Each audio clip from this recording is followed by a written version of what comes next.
Hello, everyone, and welcome back to It Goes Bump in the Night. It's been a while. Sorry, everyone. We didn't mean for it to take this long, but it's just kind of how stuff works out sometimes. So hopefully now it's going to be more consistent. Life happens. So today we're changing it up a little bit. It's going to be more of a true crime case, but at the same time, it's also a paranormal case in some ways. So it's not just walker skins we gotta look out for this. Yeah, okay. How are you today? I'm doing really good.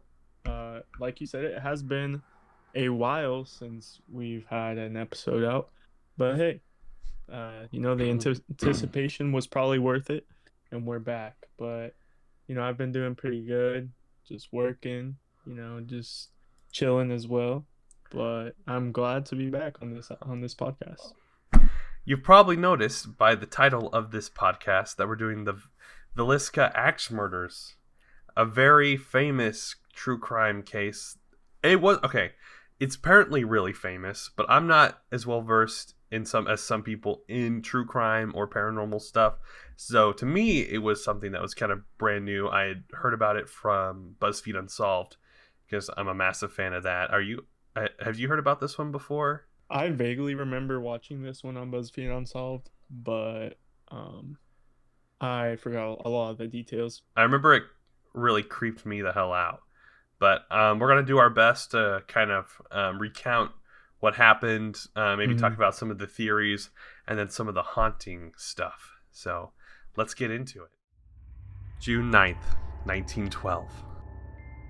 The Moore family consisted of 6 members, all living in the same house in Villisca, Iowa.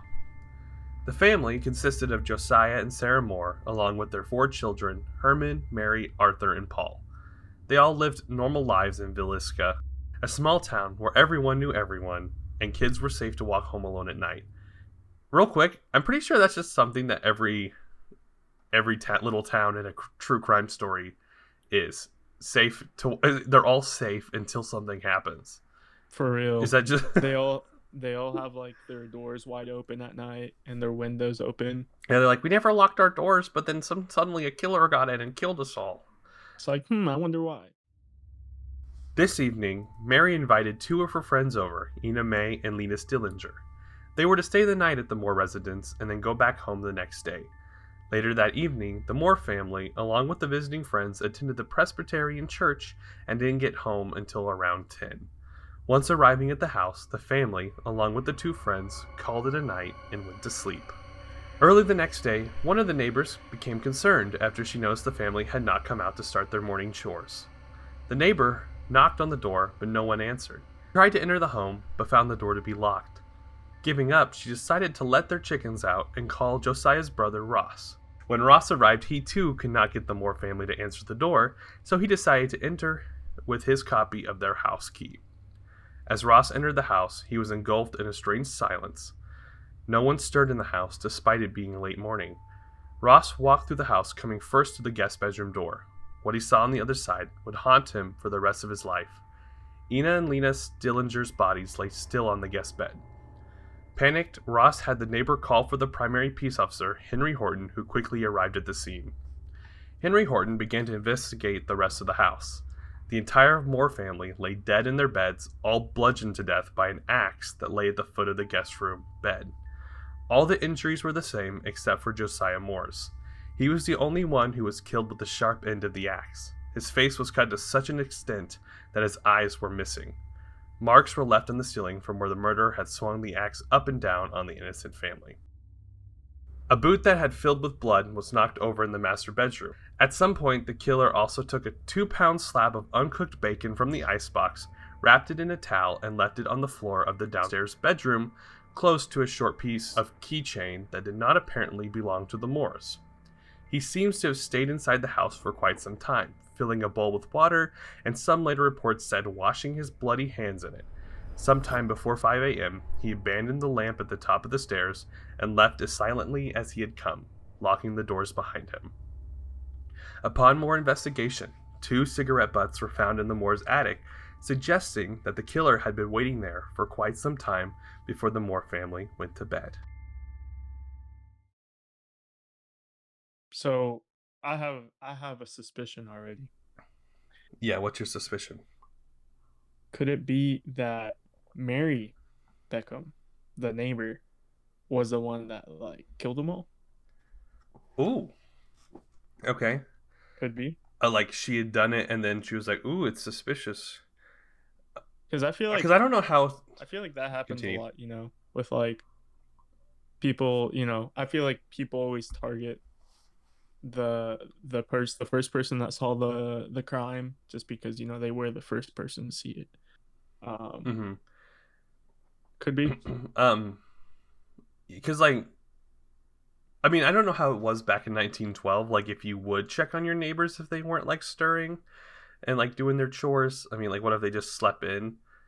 Um, so it's kind of like a weird thing. So that is definitely that's actually an interesting idea. Mm, She like killed them and then was like, "Ooh, if I discover the bodies, then they'll know it's not me," even though they kind of get blamed for it.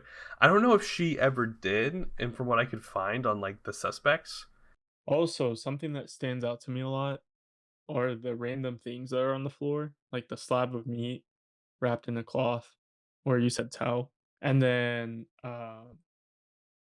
also the keys. But that is weird. And also how Josiah was the only one that uh got stabbed in the face, right? By the axe. That is also an interesting find. So it seems like whoever killed these people uh was out obviously for all of them, but specifically had something against Josiah. yeah, because he was the only one that had any was hit with the actual blade Hmm. part of it. Because the rest were just bludgeoned to death, Yeah. and that leads also to another interesting thing about this, and why some people even consider this to be like a paranormal thing, Mm. is the fact that I didn't even bring this up when telling the story, but some people believe it's paranormal from the because of the fact that no one woke up during this happening. Oh. Because I mean, if you're swinging an axe and it's hitting the ceiling, that's gonna make like a pretty loud noise.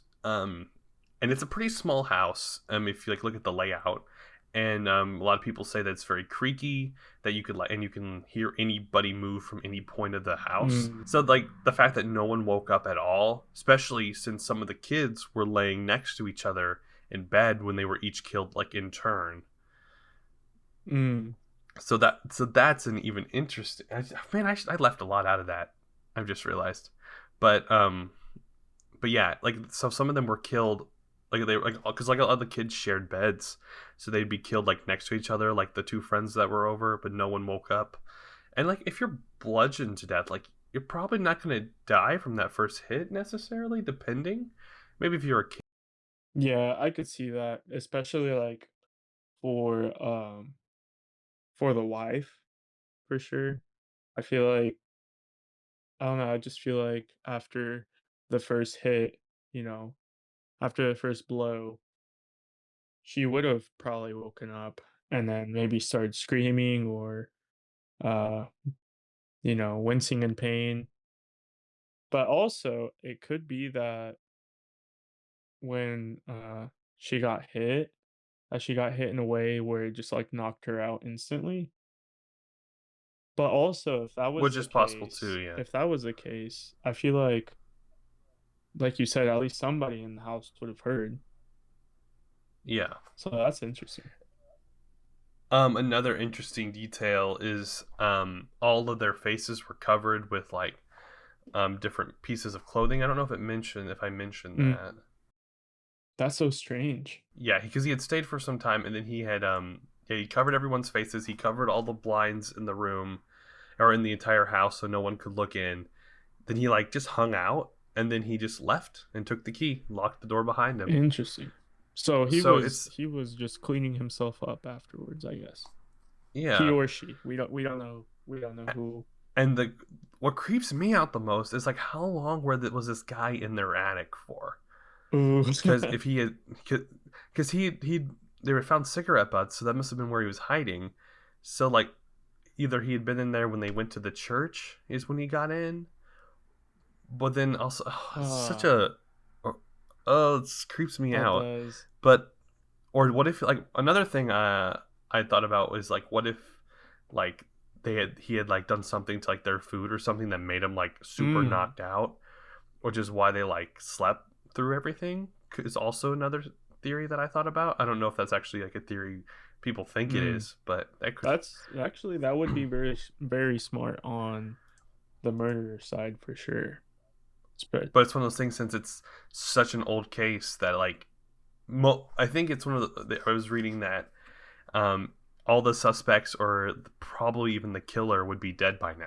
oh, for sure. So For sure. yeah, so there's no solving this case really, Yeah. but there's just theories now, which is kind of sucks. But it's also it's one of those things that like nowadays they would have solved pretty quick if it happened exactly like this. Oh yeah. But back then you could. There's a car. Just can you hear that? No. This I can't person hear. like taking. Okay, anyway. But back then like you could probably walk in, shoot somebody, and leave, and then be like, "Who was that?" Other than unless they got like witnesses or anything. No, for sure. And then the fact that this happened 110 years ago, that says a Mm-hmm. lot about the nature of the crime as well, and like how there might have been a lot of speculations on who the murderer or murderers were. Um, Mm-hmm. but we'll never really know for sure. But if they had the forensic science that we have today, I'm sure that would have been solved at least at least in a couple of weeks or so. Yeah. So that's crazy. Um. Do you think that this could have been a paranormal killing? Hmm. Well, I feel like we can't leave it out of the question, but Mm-hmm. so far, I feel like we just don't have enough evidence to suggest that, unless there was any kind of paranormal past that that house might have had, that some people might have known about, or if the family themselves would have been talking about, weird things happening in their house. I feel like that would have been a dead giveaway for sure. Or at least like made that a more possible reason or explanation. But so far, I do feel like it was a person that broke into the house or um either broke in or were just waiting for them outside. But so far, I feel like yeah, it probably isn't paranormal, but I'm still open to the idea of it being paranormal. From what I could find, there wasn't really any paranormal stuff prior. Mm, There's a lot of paranormal stuff after, which makes sense because if it's like a very tragic event like that, that's typically what starts that kind of stuff up. I don't know if I think it's fully like a paranormal thing. I think it's just a weird you know thing that happened and like a weird strange case and tragic. I don't know. It's just there's so much that we don't know because it's so old. yeah, that's true. The one man, I keep thinking about the slab of steak on Mm-hmm. there. Maybe I'm just hungry, but but at the same time, I'm like, who just leaves a slab of like steak on the ground? Well, like so, there's like the slab of meat. He'd filled a bowl with water that they think he cleaned his hands Hmm, in. He left a lamp at the top of the stairs and turned it on and then left. The interesting. one really crazy detail. There's a few crazy details that I mentioned. The fact that the blows to the father's or the dad's face was so like intense that it removed his eyes, Ah, and there was so much blood that it filled a boot that was at the end of the bed. That's how much blood there was apparently. man, that that is a nasty way to go for sure. And again, how did someone not wake up? Because from what I believe it's like he started upstairs and then he moved downstairs or something, which makes sense if he started in the attic. Hmm. I don't think he went back and forth. I know that I couldn't really find much on that, but I know that there's I think BuzzFeed Unsolved they mentioned that. I don't remember, but No, that's crazy. That's a But yeah. horrific way to die. Just and I'm sure like the neighbor that found them and then looked at Hmm. him specifically, I'm sure she was really traumatized from that. There had to be some form of, PTSD or something. To just see this person with missing eyes, and just all Hmm. bloodied and axed to death, like that's Yeah. tragic. That's really traumatic. So let's move into some of the like theories on who they think did it. Hmm. Um, so there's a couple different ones. There's multiple people. Of course, no one was actually like, they're like never figured out who actually did it. One of the prime suspects of the axe murder case was this traveling preacher. Um, his name was, see, George Kelly, Mm. right? And so him and his wife would travel all around preaching throughout the Midwest. So in 1917, he was arrested and charged with the murder of one of the axe murder victims. And because he was invited that day to attend the Children's Day exercises at the Presbyterian Church. That would have been on June 9th, the day before, like when they went to church. And he was there that night, and he left early that morning. And apparently he had confessed, but it wasn't like a true confession Mm. because they believe that he gave his confession while he was like under stress or duress, and he was like Mm. tortured or something. I couldn't find much detail into it. Um, but that they suspected him just because he was there that night and he had left, and nothing had really happened like that in the town before. There's another theory that it's this guy named Henry Lee Moore, who isn't related to Josiah Mm. Moore and all his family. But he was convicted of a murder, like an axe murder. He apparently killed multiple people in a similar way. So because they mentioned in this article that the murder strung like the skirts and aprons across the windows to prevent anyone from looking at the house in both cases. Both all the victims were still also covered with bed clothing, and the blood was wiped from the axe. Stains removed from hands and clothing. There's so many similarities, so people suspect that he did it. I don't think he was ever convicted of that one, but of course, I think the other ones he did get caught for. That's crazy. Yes. And That one seems very, I yeah. feel like, we can't rule out that guy George Kelly. That was he like a reverend, Hmm. right? Yeah. I feel like we can't rule him out, especially because, he was acting a little out of his character Hmm. before the day of the murder, or the murders actually. Yeah. But I feel like it also really could have been Henry Lee Moore. I know that the similar cases that or the similar axe murders that he did were actually on his mother and grandmother, which is Yeah. crazy to think about. Hmm. Um, but I feel like you said, the nature of his crimes compared to um, these of the Villisca murders, I feel like Hmm. that does put him in a very good spot of like convicting him for those murders as well. I'm surprised they Hmm. actually didn't convict him though. And do you know if like uh he was like interrogated for it or anything like that? I want to say he may have been convicted for the other ones, but not for But not for that. that one. Yeah, Yeah, that makes because sense. I don't think there was any like proper Hmm. evidence putting him there at that time. Well, at least he got convicted for the other ones.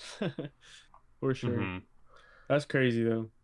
Okay, so it says here that the most obvious suspect may have been Frank Jones, a tough local Hmm. businessman and state senator who was also a prominent member of Villisca's Methodist Church. Um, Edgar Epperly, the leading authority on the murders, reports that the town quickly split along religious lines, the Methodists insisting on Jones's innocence and the Moors Presbyterian congregation convinced of his guilt. So I'm guessing Interesting. like the church is split. Though never formally charged with any involvement in the murders, Jones became the subject of a grand jury investigation and a prolonged campaign to prove his guilt, which destroyed his political career.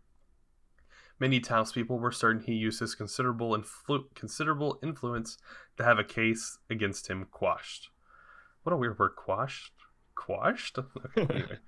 There were at least two compelling reasons to believe that Jones had nursed a hatred of Joe Moore.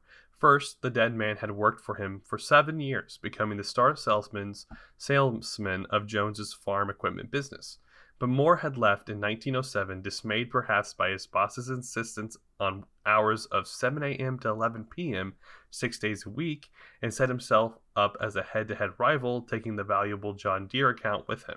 Wow. Worse, he was also believed to have slept with Jones's daughter-in-law, a local beauty whose numerous affairs were well known in the town thanks to her astonishingly indiscreet habit of arranging trysts over the telephone at a time when all calls in Villisca had to be placed through an operator. By 1912, relations between Jones and Moore had grown so cold that they began to cross the street to avoid each other, a sign of hatred in such a minuscule community. Mm. But most people in Villisca believe that a man of Jones's age, since he was 57, he could have swung the axe himself. But some people believed he was capable of paying someone else to kill the family, Mm. which was a theory of James Wilkerson, an agent of the Burns Detective Agency. I mean, that's also really Um, plausible too. yeah, that he hired someone. Mm-hmm. That makes Like a sense. hitman. Ooh, Mm. yeah. But yeah, so those are like I think he's the main one, I believe, that they thought did it. It seems like they have a lot of good evidence against some people, but they never got like anything super solid. Yeah.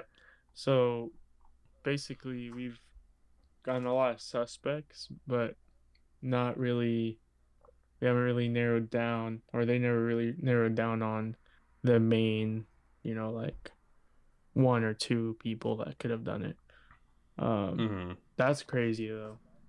I think definitely in that time though, I feel like with so much confusion and like disagreements between who did it and who didn't do it, I feel like that was just really overwhelming for them, and it just ended up being one of those cases that no one ever really solved. They kind of just moved on, which is really sad, especially for the family, um, and also like the extended family, right? But that's crazy. Yeah, me personally, I feel like if a person did do it, I feel like Henry Lee Moore would be my best bet, just because there is already a history with him doing that, and also uh just like the similarities between the crimes that he for sure committed versus that crime. I don't Yeah. know, but also the Reverend George Kelly. I keep going back to him for some reason. I'm like, Uh you huh. know, um, I was doing a little bit more research too here on him, and I read it says here, as an adult, he was accused of peeping and several times asking young women and girls to pose nude for him. Mm. Which is really, that's really bad, um, and disgusting behavior. But if we go back to the details of the investigation and the crime, it's speculated that maybe uh Josiah's wife was possibly sexually molested by the killer before she died. So Hmm. it says right here, investigators believed that all of the victims except for Lena Stillinger had been sleeping when murdered. They thought that she was awake and tried to fight back, as she was found lying crosswise on the bed and with a defensive wound on her arm. Lena's nightgown was pushed up to her waist, and she was wearing no undergarments, leading to law enforcement speculating that the killer sexually molested her or attempted to do so.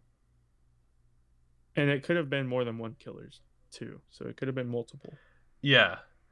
I think BuzzFeed Unsolved goes into more detail on that. Like that makes more sense if it was multiple Mm-hmm. killers, even if it was just two, because then they could have like you do two people at once, two people in a room, Yes. kind of thing. Um, one interesting thought I had was, and I think it kind of rules out whichever the first guy was, Frank Jones, yeah, the guy who like they had a hatred for each Mm-hmm. other, because it doesn't seem like, is it like a crime of passion when they kill because of like hatred or they're mad or something? Yeah. Because I feel like then he would have just killed Josiah anywhere, not at home, and it feels so well thought out. And there's so many different moving parts of it, like the waiting in the attic, Mm-hmm. coming out at night, leaving the meat out, like covering the bodies, which almost makes like the hitman idea make more sense because like the hitman's just there to do a job. Yes. But then the serial killer part comes out with like what you were talking about with the wife or the pastor guy. See, this is why this has never been solved, because you can't just, there's so many different things to look at on it. Oh wow. For sure. And I don't know. I think the detail of the speculation, and of the killer sexually molesting, or at least trying to sexually molest uh the girl, I feel like that's a big giveaway for Reverend Uh-huh. George Kelly. Uh I don't know though. Like at the same time, it could have been, any man that tried to do that.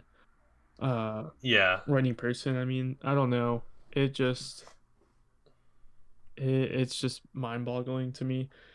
But also I feel like if we go back to Henry Lee Moore, the serial killer, like Mm-hmm. obviously he would have the right I guess like experience to go through with such a crime, or such a killing. But Mm-hmm.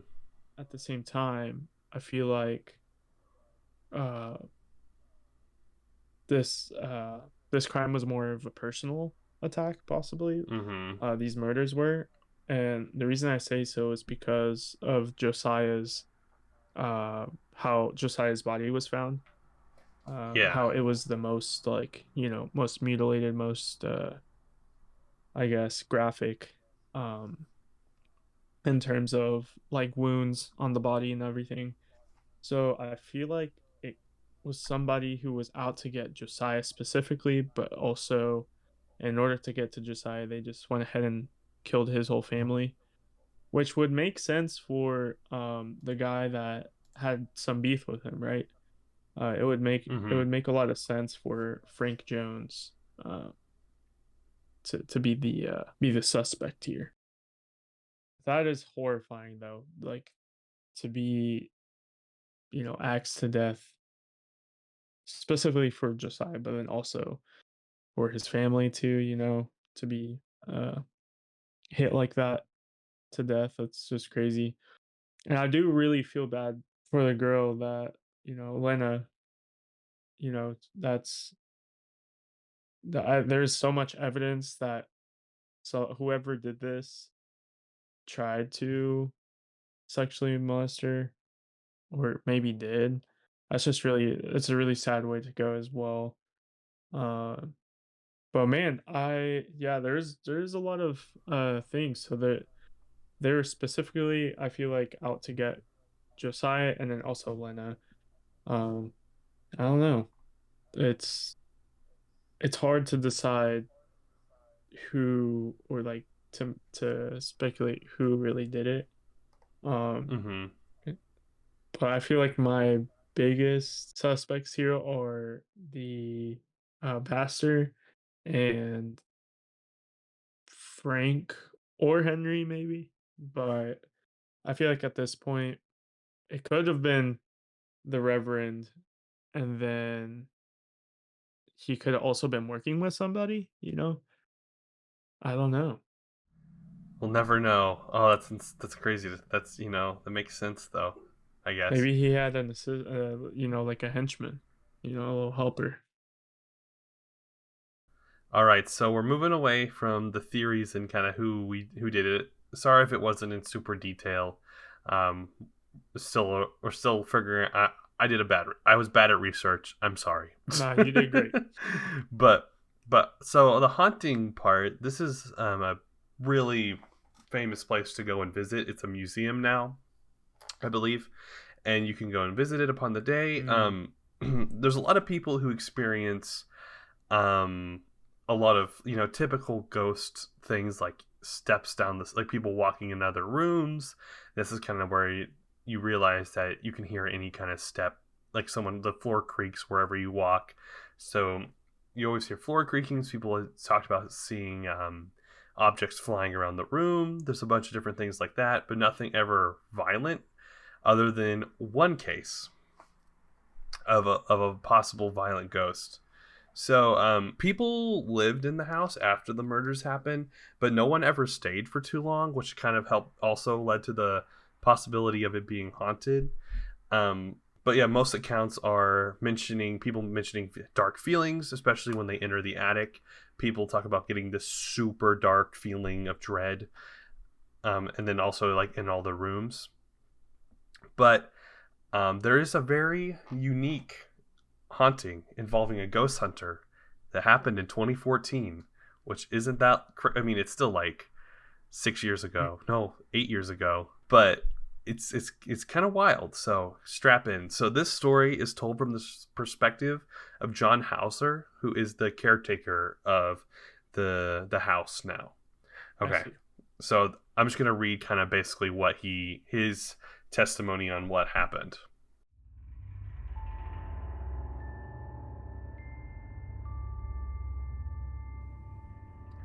So, when I came to the house originally, I didn't believe in ghosts. Honestly, I thought it was stupid.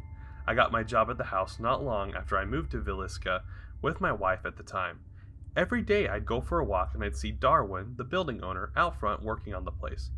I would bombard him with questions until one day Darwin offered me a job. So I took over the building's maintenance, the groundskeeping, the website. Like it just kind of fell into my lap, which I loved. The typical clientele of the Villisca axe murder house ranges from true crime fans to senior citizens who come here for senior bus tours, which I think is kind of interesting, actually, that a bunch of old people visit the house. Anyway, we also get a lot of ghost hunters. 90% of the overnight clientele are paranormal investigators. This definitely makes sense because every ghost show has like stayed all night there. um So, the night that changed everything in 2014 started off like any normal overnight. I was in the barn, just waiting for the car to pull up. I saw the car stop, and this gentleman walked towards the barn, and I could see he had a hunting knife attached to his belt. He seemed really normal to me, no red flags really. Finally, he told me he was going to give the house a piece of his mind. So I said, "Oh, cool, have fun with that." Then I went home to bed. The next morning, I picked up my phone and was tagged in a million things on social media. I saw all these headlines. Man stabs himself at the axe murder house. I rushed over to the house, and right on the floor in the kitchen was a blanket wrapped up, and there was a little teddy bear foot sticking out of it.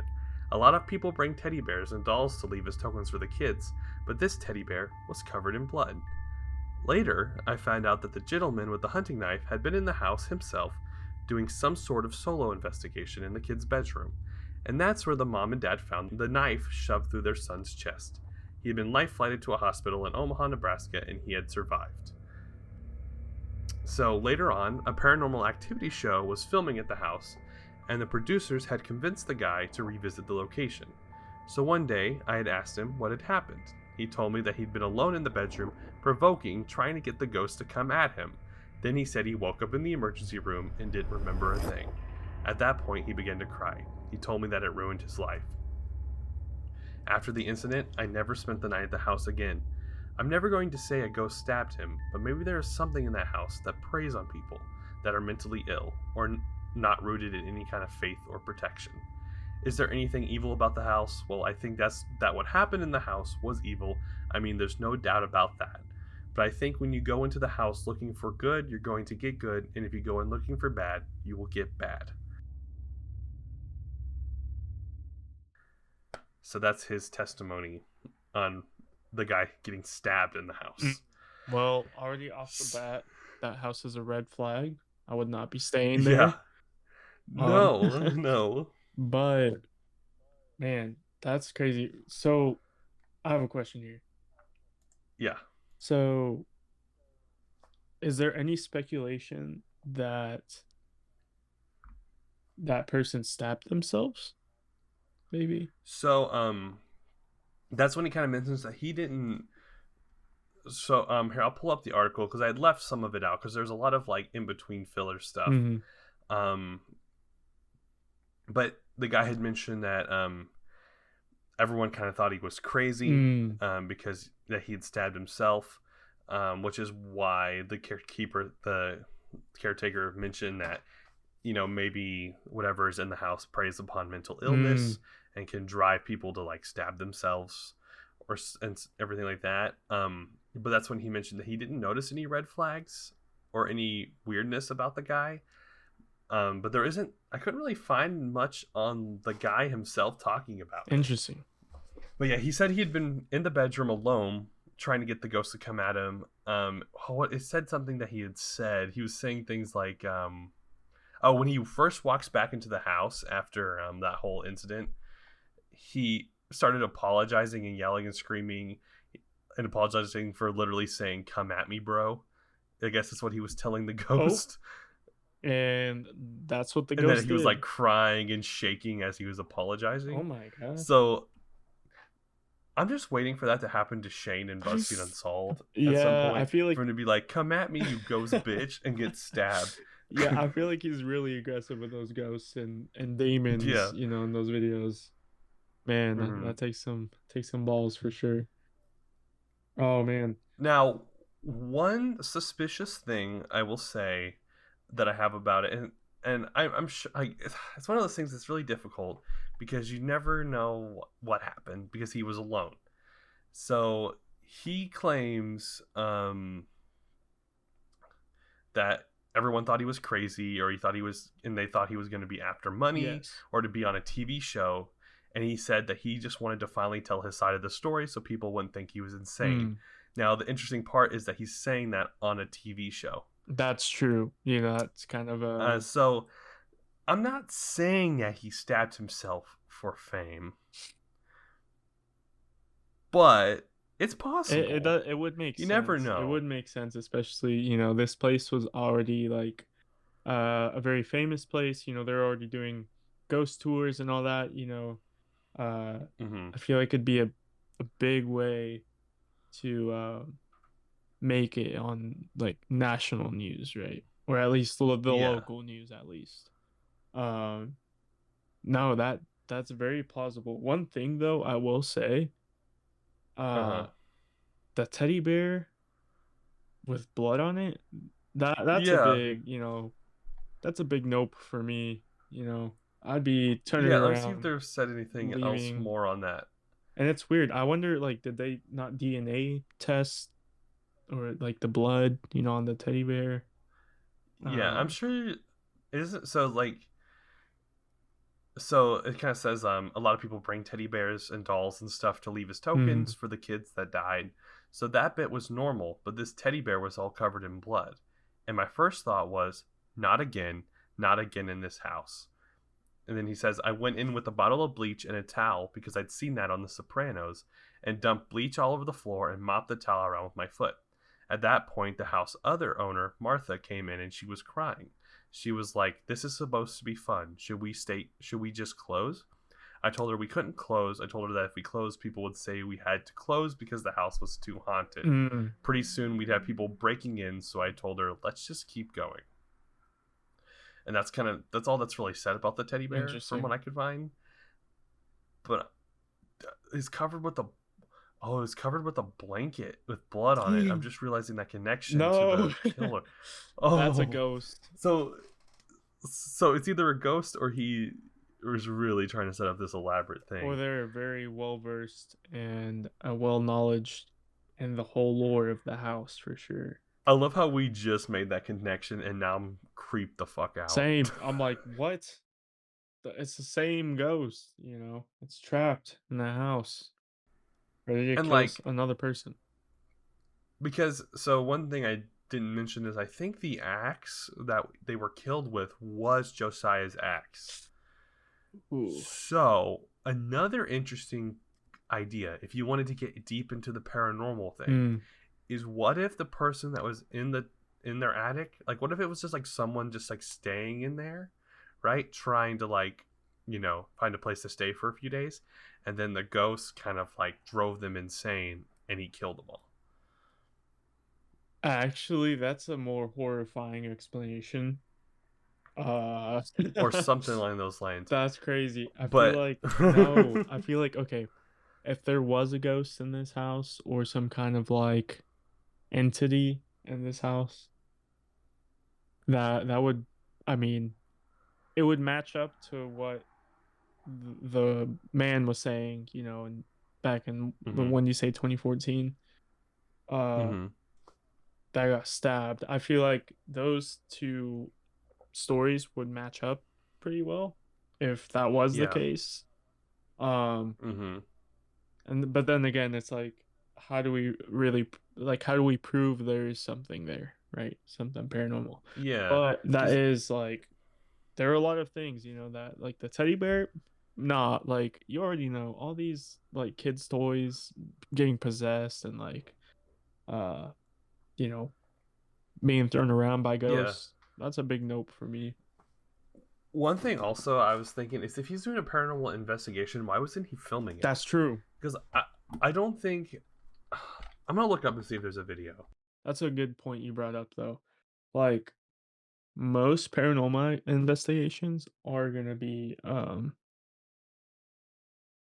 filmed. Also, sorry, I heard a bump and I got spooked. Oh, I'm like, also if you yo. look up pictures of the house, it's creepy as Oh yeah, I'm hell. looking at it right now. It's this white, it's the classic, really old white house, with a little porch in the front. You got a barn in the back. Uh huh. Big note for me, there are windows Yeah. in the No, second thank floor. you. Oh, I found a Facebook post from 2014, and it's very 2014 esque. There's even people saying Obama did it. Oh, What is going on? bro, they're Why are there memeing so it. many Obama memes? Sorry, Obamacare doesn't cover Oh, that. Oh my god. Jesus someone was out Christ. for Obama for sure. Someone commented wrong neighborhood with Mr. Rogers with the Oh, shotgun. So, anyway, that's so bad. there's no video that I can find. So, why wasn't he videoing a ghost investigation? Good That question. is a good. Apparently, it's consistently rated in the top 10 most haunted places in America, hmm which already makes it like, you know, that makes it a plausible explanation to why certain things happen in the house. But everything could be just residual from the initial crime that someone might have committed against them. hmm Uh, they always say how after a really traumatic thing or like someone dies horribly or something really bad happens that in like a house or like whatever building that a lot of like residual energy is left behind by those that hmm were killed or murdered, but also by the killers or killer. Um, Yeah. and so that would make sense to why it would be haunted now. Um, but like you said, something could have been there way before. We just don't know because maybe like the family kept it a secret, maybe they didn't want to come out publicly and like be ridiculed or like, you know, been out like made fun of, I guess. Uh, but yeah, that's crazy. So I'm reading right here a little bit more information on some of the paranormal activity that's happened in this house. hmm So it says over the years there has been a long history of paranormal happenings in the house. Previous tenants have said that they have spied a shadowy man with an axe standing at the foot of their bed. Images Oh, fuck uh, that. I'd already be like leaving the house as soon as that happened. So apparently, images of bloody shoes, closet doors that open on their own device, the sounds of children crying, and clothing taken from dressers and closets and strewn about the room. Uh, that's all that they've seen apparently. As it also says right here, in one instance, a man reported that while sharpening a knife, it suddenly turned around and stabbed him in the thumb.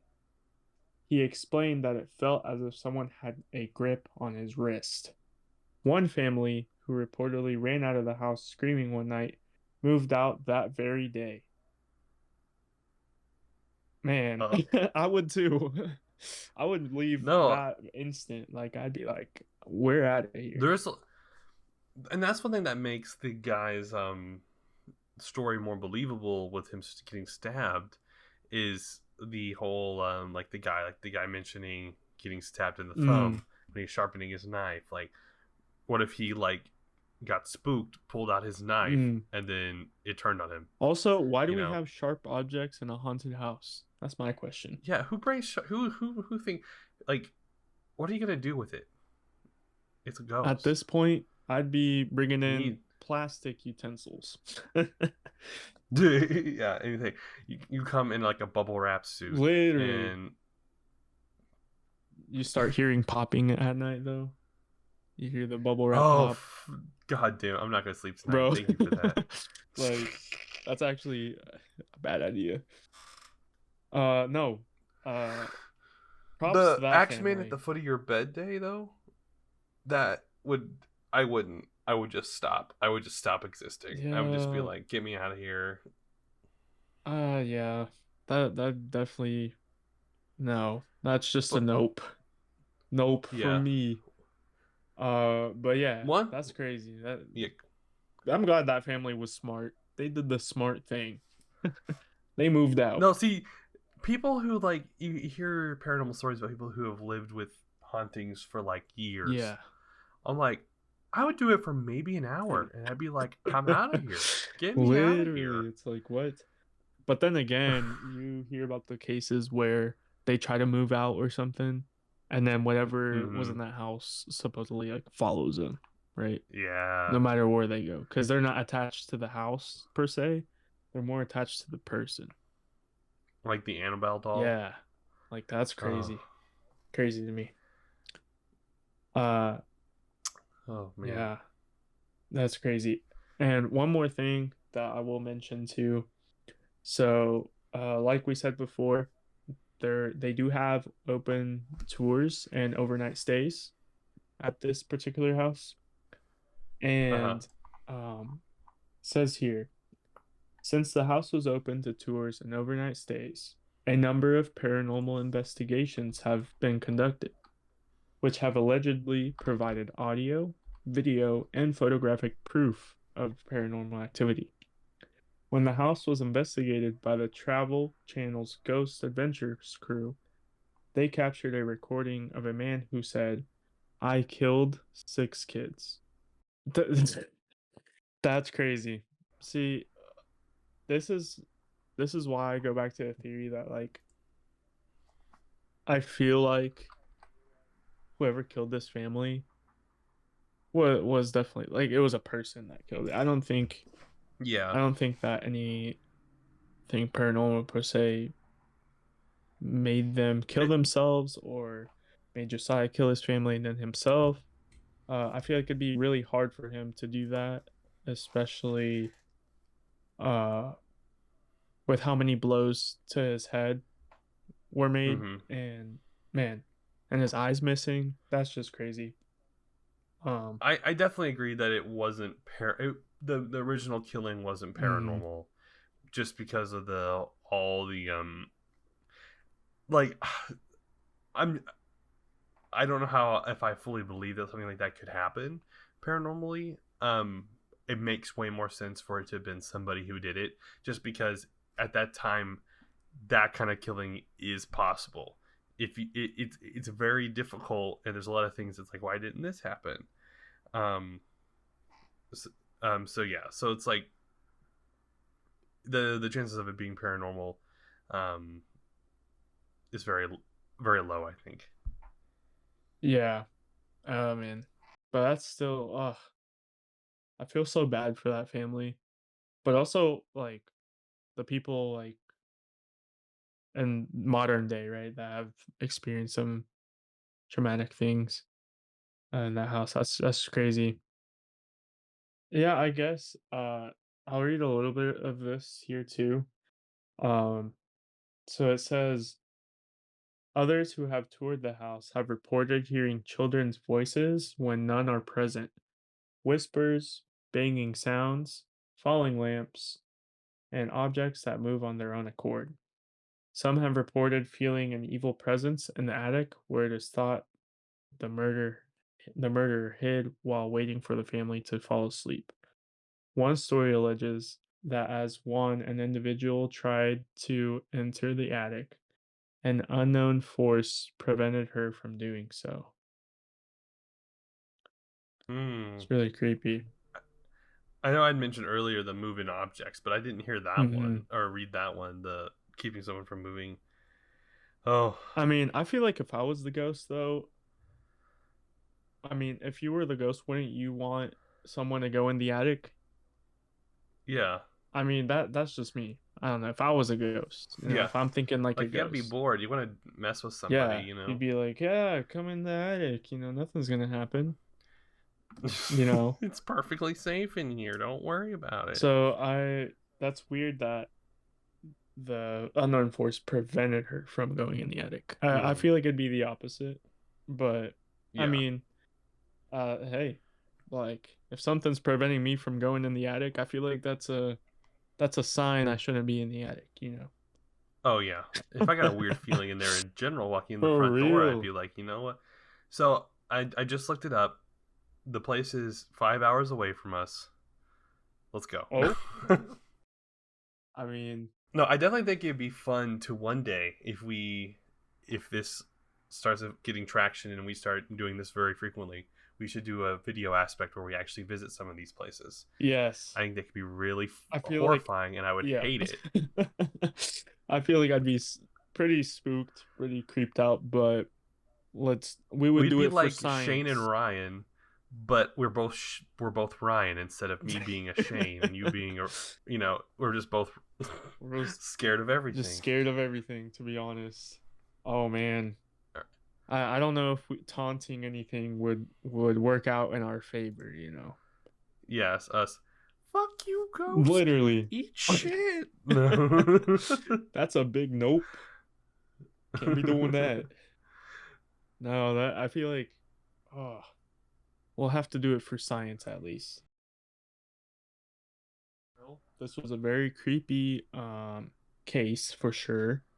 Oh Uh yeah, Not even just like let's not even think about the paranormal aspect, but just like the initial killings were already really creepy on their own. yeah. And then you add in the paranormal aspect, and it just makes it even Yeah, worse. and it's just like, man, why? But man, I hope that someday, like, we'll find out what really happened to that family, that poor family. Um, we might not ever know, but Hmm. uh, the whole paranormal aspect to it, though, I feel like I feel like it can't be a coincidence. I feel like there have been a lot of things that have been reported in the house that Yeah, make it more mysterious, more uh something that you shouldn't just shrug off. for For sure, for sure. sure. They're like maybe the people getting stabbed and everything, like I don't know. Like I don't 100% believe it, but there's like a big chance. But all the other stuff, I do kind of lean in more and believe in, just because maybe it's just uh my own experiences that I've had. But I'm trying to look at it more as like a unbiased perspective as well. Hmm. But there's one thing for sure.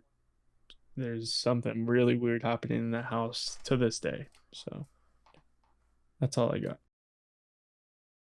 All right, everyone. Thank you for listening to the second episode of It Goes Bump in the Night.